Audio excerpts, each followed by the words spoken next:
malam sayang sahabat Eyang. Hari ini kami di tempat Ki Cakra ya. Tidak lupa semua para pemirsa yang ada di Eyang Rati TV yang ucapkan I love you full. Ada dua narasumber yang berbeda. Mereka mempunyai keahlian masing-masing ya. Saya akan bertanya dulu kepada Mas atau Ki Cokro ya. Oke.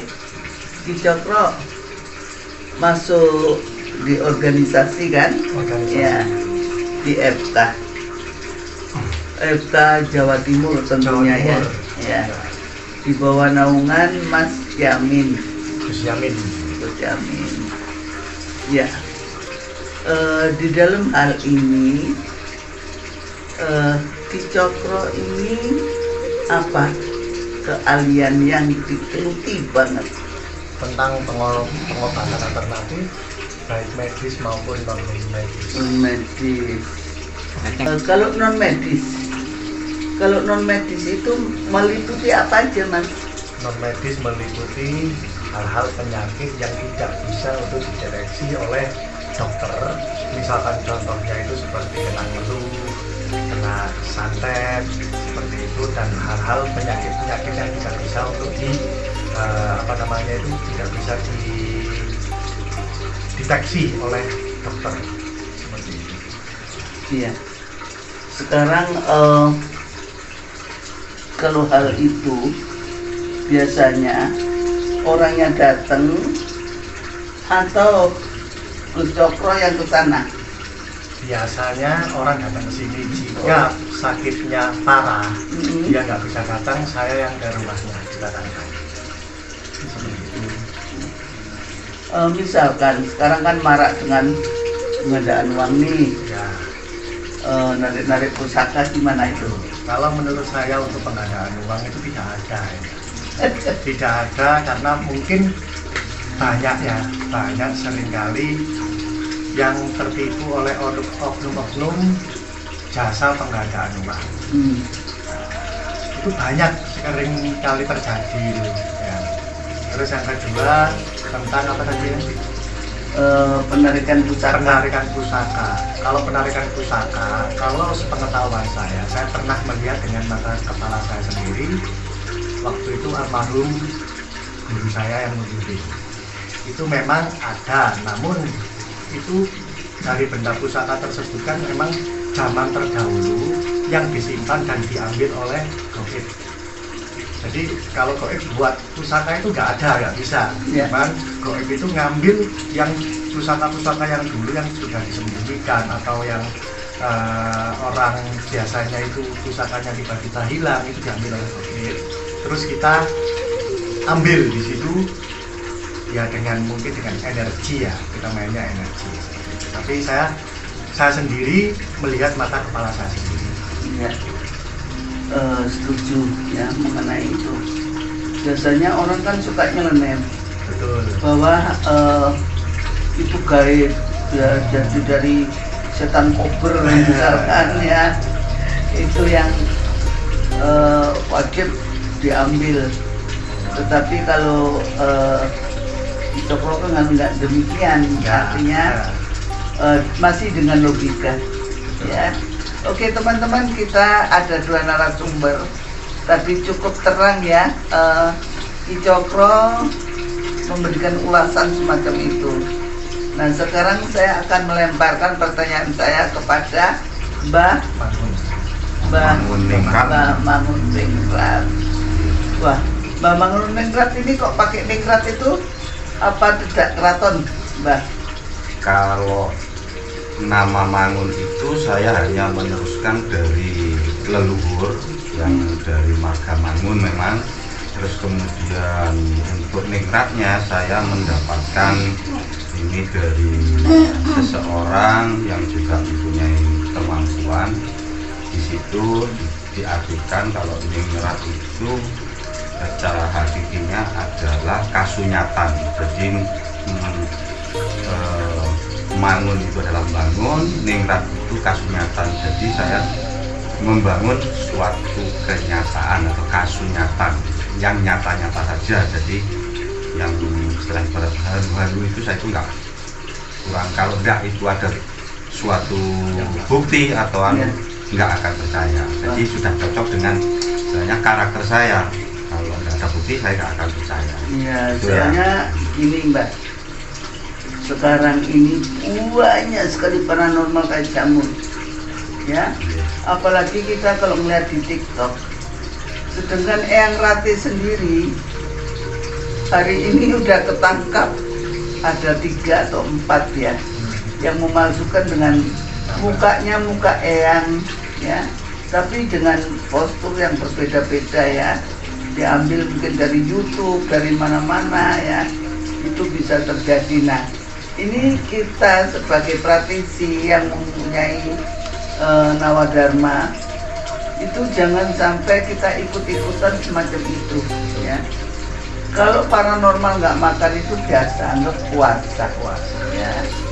Tetapi kalau gitu tuh udah unsurnya penipuan, itu yang wajib kita berantas ya. Karena di FKPPAI sendiri itu ada satgas, ya, ada satgasnya. Jadi kalau Mbah tadi bilang seperti itu, Eyang sangat setuju banget ya. Artinya Mbak itu juga tidak membodohi masyarakat ya. Jadi apa yang kenyataan kasunyatan itu dikawedar gitu. Terus apa aja jenis-jenis penyakit Mbak? Kalau selama ini sih yang sudah istilahnya ditangani, artinya saya pun tidak langsung terjun ke pasien ini, oh kamu kena ini, enggak, coba dicek dulu ke medis apa keluhannya ini dan sebagainya. Kalau memang nggak ada ya kita berusaha walaupun secara media ya, secara media sudah bisa di istilahnya observasi. Dan di sini saya pun mempunyai media atau metode untuk mengetahui, artinya pretest bahwa ini ada gangguan ini dan sebagainya, itu ada. Setelah itu kita melakukan proses, misalkan ini sakit apa, terus kemudian kita melakukan post test. Nah itu sudah sesuai dengan hasil. Misalkan klien ini bilang ya sudah enak, saya sudah nggak merasakan ini, saya sudah sehat dan sebagainya, itu ada post testnya ya. Jadi tetap kita sesuai tadi, harus ada bisa membuktikan lah, bisa membuktikan bahwa di situ. Nah itu kalau masalah penyakit misalnya, walaupun itu oh ini kurang, misalkan sebenarnya orang ini hanya kelelahan, kurang darah atau dan sebagainya. Nah di situ ya tetap secara kesehatan ya kita sarankan untuk makan makanan yang memenuhi syarat gizi lah istilahnya. Kalau darah rendah ya harus kita kasih minum susu atau dan sebagainya. Itu tetap kita memberi masukan, walaupun kita juga memberikan secara rasanya itu energi lah, energi ke si klien.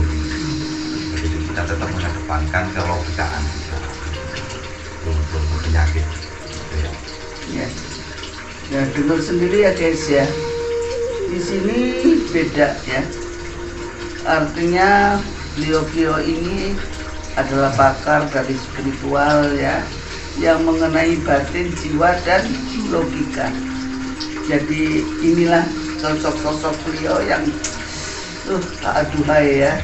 Kalau kita mendengarkan ini itu cocok kalau menurut pemikiran Eyang Ratih, karena beliau nggak langsung menerka, wah kamu kena santet kamu ya, kamu kena guna-guna kamu, tidak demikian.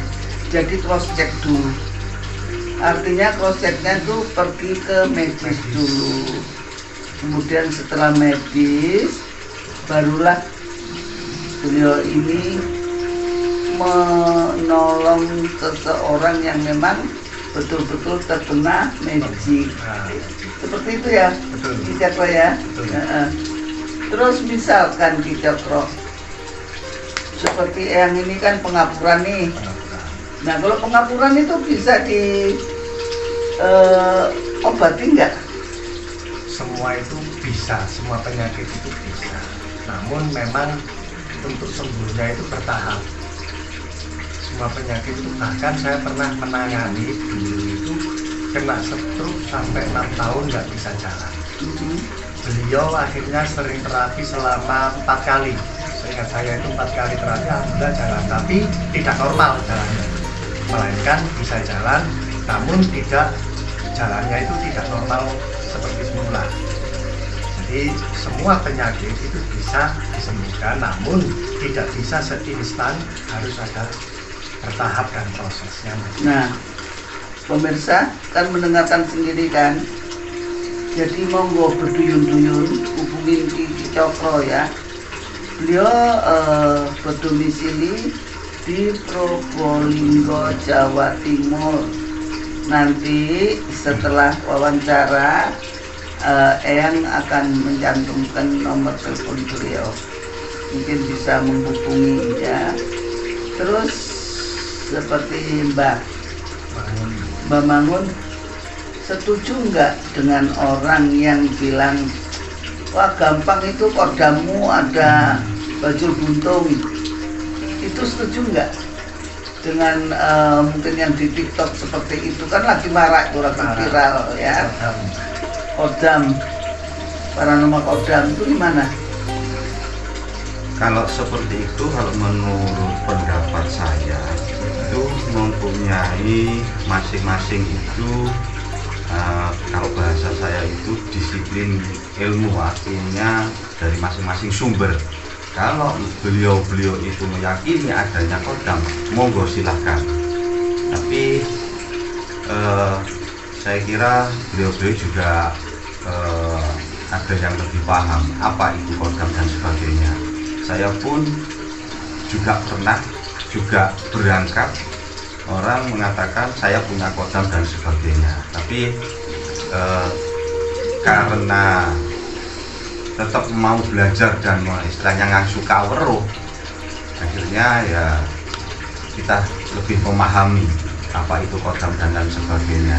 Jadi untuk masalah yang secara umum ada yang mengatakan itu kodam dan sebagainya, monggo, itu adalah haknya.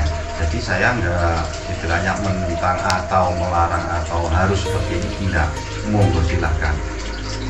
Kalau mau istilahnya nanti tanya pengertian itu kodam yang dimaksud dengan saya dan sebagainya, monggo, nggak apa-apa. Jadi ada yang mengatakan itu energi, ada itu yang mengatakan kodam dan sebagainya. Ya itu masing-masing dilihat dari disiplin ilmunya, dari sumber beliau itu belajar dari mana. Itu yang kalau Ya. saya.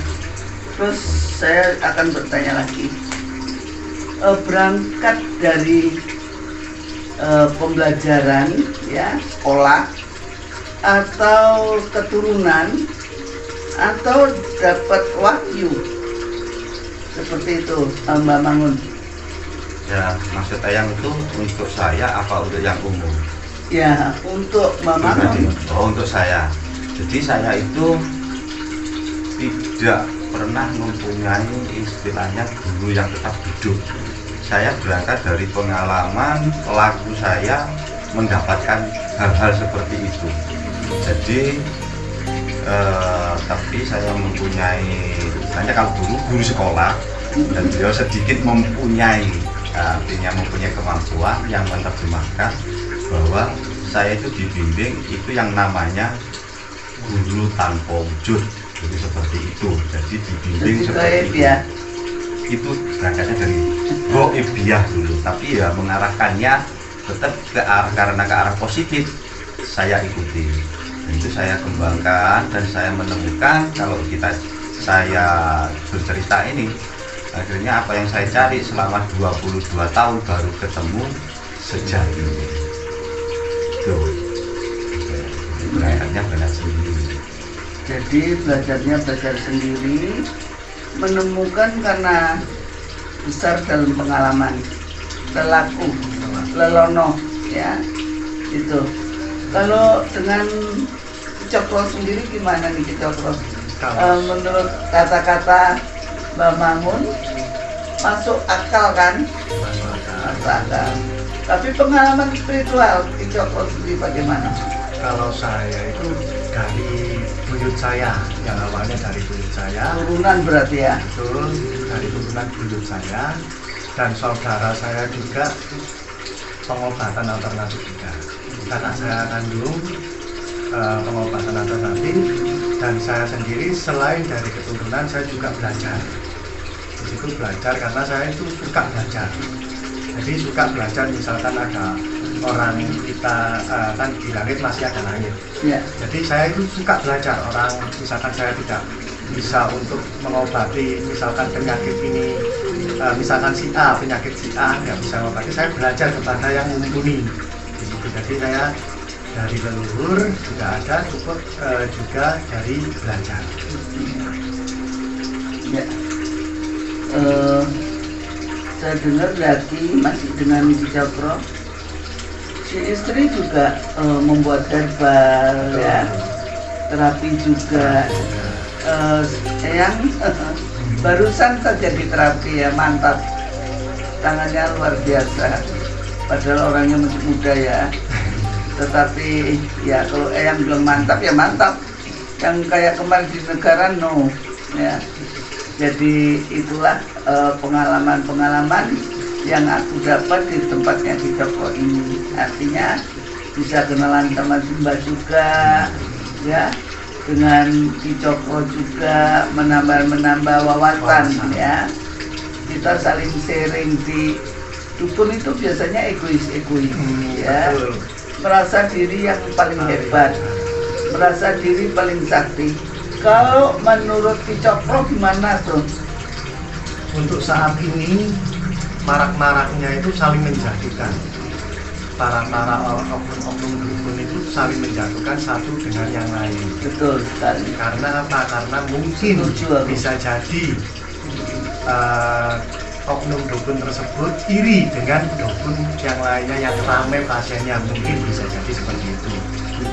Karena seharusnya kalau kita sebagai praktisi itu harus bisa untuk kompak dan kerjasama, saling membantu orang yang membutuhkan, bukan saling untuk menjatuhkan dengan yang lain. Betul. Apalagi sekarang maraknya di TikTok ya.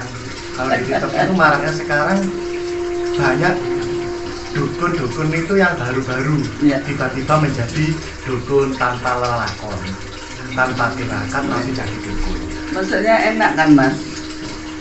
Artinya dia bisa mengorbankan janji, mengobrol, tanpa belajar dapat duit. Dapat duit. Terus apalagi sekarang maraknya juga banyak oknum-oknum di situ. Para oknum-oknum dukun itu banyak apa namanya itu ya, itu loh, nipu. Ya. Dalam arti kalau sudah dimalah langsung diblokir. Dari blokir itu ya, saya juga mendengarkan itu, ya, itu terutama bisa jelek. Kita sebagai praktisi ini itu ketiban apes. Ya, kita yang artinya kerja dengan keringat, akhirnya digilas, disamaratakan. Seperti itu ya Mbak Mangun ya. Ya, terus kalau Mbak Mangun sendiri, misalkan Mbak Mangun, aku minta tolong dong peletin itu targetnya berapa hari kira-kira Mbak Mangun? Kalau soal pelet memelet ini, waktu pakarnya ini waktu ya tuh. Ya, kalau pengalaman selama yang minta tolong masalah kekuatan pelet memelet asmara, saya hanya bilang 3 hari, paling lama 7 hari. 7 hari lewat. Itu medianya pakai apa? Bisa ditargetkan 3 hari sampai 7 hari.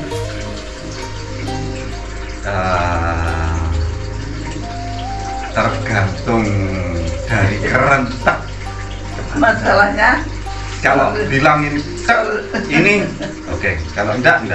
Jadi juga termasuk kalau sudah ini yang terakhir kemarin 3 hari yang lalu cuma bilang, Mbah, tolong dianulis Mbah, dicancang dianu wani biro gitu. Wani biro guyonnya seperti itu ya.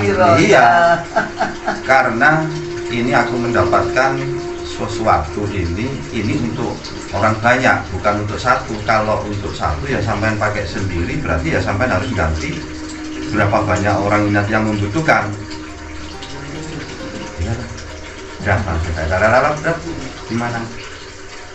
Sudah lah, ya sudah ya wes, sudah lali. Jadi nggak sampai 3 hari, jadi bilang jam pagi, malam sudah selesai gitu. Jadinya sudah tuntas untuk masalahnya. Hebat ya, itulah. Itu tadi olah batin ya, olah energi yang disimpan di dalam tubuh Mbah Mangun sendiri. Jadi itu bisa diolah, energi dan batin itu gabung jadi satu, menjadi seolah-olah berkas yang bisa menarik ya, menarik siapapun yang disebut namanya hati, titik-titik belakang koma, daya tarik ada yang punya gitu. Jadi Mbah Mangun ini sebagian juga pakar pelet ya. Pakar. Terus kalau Mbah Mangun sama Ki Cokro nih, setuju nggak sih seorang spiritual laki-laki ini punya bini sampai 4, 5, 3 itu setuju nggak? Kalau Saya pengen tahu pendapatnya nih para yang spiritual wanita ya, tapi ini spiritual laki-laki bagaimana? Kalau menurut saya itu boleh-boleh saja. Yang terpenting dari istri yang pertama itu menyetujui, mengizinkan, dan yang kedua adil dalam nafkah lahir dan batin selagi kita kuat. Nah itu kunci utama adalah cinta itu berapa persen sih? Bulatnya itu berapa persen? Kalau berapa persennya itu tidak bisa untuk memastikan, karena kalau saya pribadi ya nggak mau. Kalau saya cukup satu saja kalau saya ya. Tapi kalau pandangan untuk punya istri 1, 2, 3, 4 sah-sah saja. Yang penting dapat izin dari istri yang pertama. Anda anggap itu kalau punya istri 3 atau 4 itu adil nggak? Tergantung. Kalau misalkan yang lakinya itu itu adil untuk menafkahi lahir dan batin semua istrinya, itu adil kalau menurut saya. Tapi kalau pilih kasih, satu misalkan dikasih nafkahnya ini 200, yang satunya 100, itu ya adil. Nah, terang 200-100 cinta tuh katanya ada yang 200%, 100% ya. Betul. Kalau seandainya itu 100%, bininya 4, jadi 100% itu bagi 4 kan selawian ya. Bahaya wedok ya.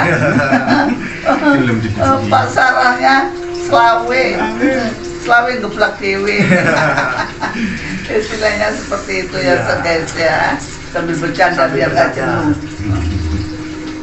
biar nggak tegang kitanya ya.